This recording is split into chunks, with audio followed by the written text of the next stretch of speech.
What up, YouTube? You already know Big Lou tapping back in. But what it do with Big Lou and FZR2? Baby.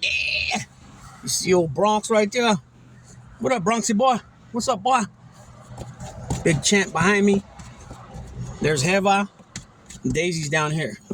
we were just about to go.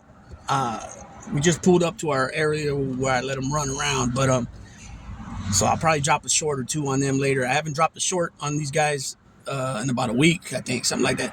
Anyways, this video is about, as you could tell from the thumbnail, you see Canelo Alvarez, you see Tank Davis. This is a boxing video, obviously. I got a couple of MMA videos that are going to come up. They're going to be short ones, but they're going to keep coming up. This one right here probably not going to be very long. Like I said, I want to try to start trimming down my videos to like 8 minutes to 12 minutes. I don't want to do no 15, 25, 20, 30-minute videos. If they're going to be long like that, I got to make them 2 videos or something, you know. That way it keeps people more engaged in their attention and they can watch the shorter videos. So anyways, this video is about the face of boxing. It's been talked about that is Canelo still the face of boxing, or is Tank Davis the face of boxing? I'm going to definitely say Tank Davis is not the face of boxing, even though he's a hell of a fighter, he's accomplished a lot in his young career. He's a young man, you know. He's, I think, pushing 30 now, though. There's no way that he overrides Canelo. Canelo is still, in my opinion, the face of boxing. And I would even put, there's no way that I put Tank Davis over Terrence Crawford, excuse me. Terrence Crawford is undisputed in 2 divisions. You know what I mean? There's no way. I just can't put him over Terrence Crawford. You know, and the way that Crawford came up, you know, and the divisions came up. Canelo, on the other hand, has about double the fights as Tank Davis. He turned pro at 15. You know what I mean? He started as a 154 champ, which is a junior welterweight, or excuse me, junior middleweight, but some call it super welterweight, 154 pounds. That's when he faced and received his first loss by losing to Mayweather. As we know, Canelo has a harder time fighting pure boxers, right? It's showed already, you know, when he lost to Mayweather and he lost to Bivol. And then they said that he lost to Lara, but, you know, he actually won it. But they said that Lara outboxed him. I believe Miguel Cotto outboxed him, to be honest. For him being so small, never was a legitimate middleweight. Even in their bout, he came in there weighing like 155, I think he was. 154, 155, middleweight champion.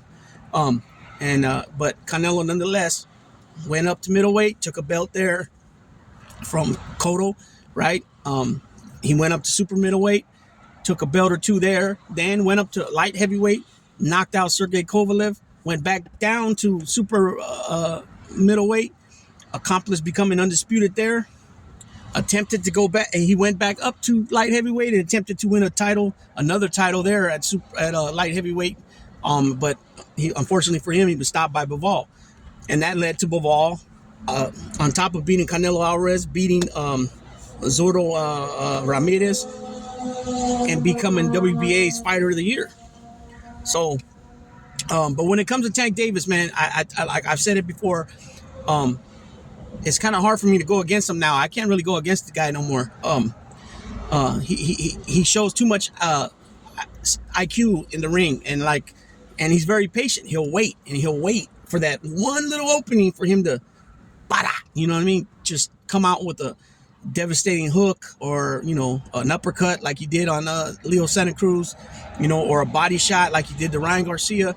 You know what I mean? And then what I like about him too, if something's not working, he waits and he'll be patient and defend himself the best he can. And then he goes back in the corner after the round's over and listens to his corner.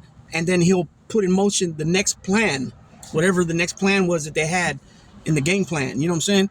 And then he'll capitalize on that. You know what I'm saying? But nonetheless, I still don't believe that he's the face of boxing. It just doesn't compute for me on that level. I don't even think he's in. I wouldn't even say he's in the top 5, to be honest. These are the titles that he's had. Actually, I thought I wrote them down here, but I guess, oh yeah, right here. So he's had the, because I made a comment the other day that majority of the belts that he's held were not considered a major world title. And what I mean was, if he held a WBA belt, it was usually the regular, not the super. So let me go. These are the belts that he's won: the IBF super featherweight title, which that's a major world title.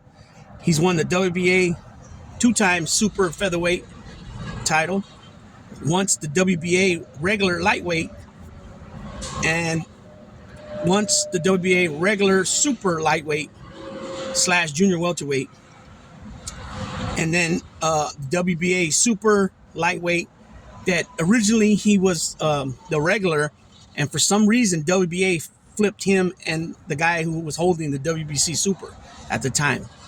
I don't understand what that was about. Obviously, it's boxing politics at its finest yet again. So he's held 1, 2, 3. So he's held 3 WBA regular titles that most people do not consider a major world title because of the WBA super belt that they consider is a world title. Guys that are ex-champions like Paulie Malignaggi, they don't consider the WBA regular to be a major world title. I look at it as a title. I don't know if I would say major world title. It's just, I mean, it's a title. I mean, nonetheless, it's a title. Should they have 2 belts in the WBA? I don't know. Just like the IBF and the WBC interim titles makes no sense, where the actual title holder will fight that same night as the person that holds the interim title, or they'll fight within a week of each other. It's like, how would he have the interim title? You know what I'm saying? That's why I say Ryan Garcia screwed up big time, because he was only at once he was the WBC interim title champion at lightweight, and he would have but Devin Haney actually held that belt, but he would have became the WBC junior welterweight champion last Saturday when he won. But of course, he can't get out of his way, right? So, he won in dominant fashion, but at the end of the day, it didn't equal to and new. You know what I'm saying? And that's his bad. But Canelo, Canelo got a bad rap. He cherry picks, and he goes after these guys, these British fighters that hold belts. Hey, they're the champion. I mean, come on. They at some point beat somebody to get that belt, or they fought somebody when the belt was vacant, and now they're the title holder. So he wants to accomplish and be the first undisputed super middleweight champion, and so he went and fought those guys.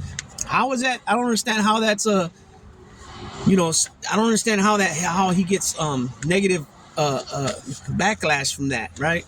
And see, some people don't understand this game of boxing, man. It's a lot more to it. It's politics. We just seen it with Devin Haney just last Saturday. He lost. Ryan didn't make weight. The belt should have been vacated. But the president, Maurice Solomon, decided to let him keep the WBC title, and he's still the champion in name. So there's more to this shit than just this fighter fights that fighter. And it's always been somewhat of politics in boxing, but now in this day and age, in the last 10 years, I'd probably say 10 years, it's come to a more to a level that we've never seen before, and a lot has to do with Mayweather changing the game of boxing. Not only get hit less, to protect yourself for the future with your faculties, but also the fact is the guys don't want to lose that O. They want to be undefeated all their life. So Ryan Garcia, he lost that now. Devin Haney, he's lost that now. Teofimo lost that now. Right, so you got only a few guys now that are still undefeated, right? Nobody on the level of Terrence Crawford, that many fights. So it's just a little something to get out there for people, food for thought. Give me some feedback. Let me know what y'all think. But I say, under no circumstances, there's no way that Tank Davis is the face of boxing over Canelo Alvarez at this point. Canelo Alvarez hasn't showed us that he's lost it. I mean, he still goes out there and performs. Sometimes he runs out of gas, but he still performs at a high level. Look what he did to Jamel Charlo. He beat him up. I mean, bad, where the dude just gave up. You know what I'm saying? And that was only 14 pounds, 2 divisions. I mean, that's a big jump, but that 14 pounds made a big difference in the power behind the punches. You know what I mean? And there's no way I'm putting Davis above Crawford either. No way. So like I said, I probably have Davis maybe number 5, if that, if I really think about it and make a list. You know what I'm saying? So let me know what you think. Give me your feedback. Big Lou tapping out.